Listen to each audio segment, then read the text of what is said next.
The breakup of the Beatles wasn't a clean or quiet farewell.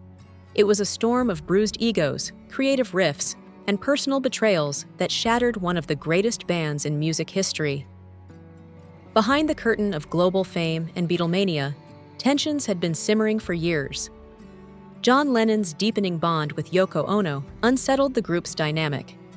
Disagreements flared over artistic direction, and one of the final wedges came with a bitter dispute over Alan Klein, whom John, George, and Ringo wanted to install as manager of Apple Records, against Paul McCartney's vehement objections. The cracks were already visible during the chaotic recording of their 1968 self-titled double album, The White Album. What should have been a celebration of their musical maturity turned into a battlefield. The atmosphere in the studio grew so toxic that Ringo Starr, overwhelmed by the animosity, temporarily walked out. Paul McCartney would later recall those sessions as unbearably tense, with the group teetering on collapse. John Lennon, too, admitted that the seeds of their breakup were sown in that very album. By September 1969, the situation had deteriorated beyond repair. With Abbey Road completed and the Get Back sessions shelved, John made it official, telling Paul, George, and Ringo that he was done. He didn't just want to leave the band. He wanted a divorce. Paul, shaken by the finality of John's words, quietly began working on his first solo album, McCartney. Still clinging to hope, the band tried to regroup and coax John back to help complete Let It Be, the album born from the Get Back recordings. But John had moved on.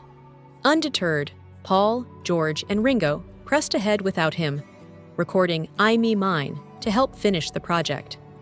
Yet even after new mixes were assembled, the band was dissatisfied. The raw material felt incomplete, fragmented, much like the band itself. Enter Phil Spector, the eccentric producer with a wall of sound reputation and a troubled legacy.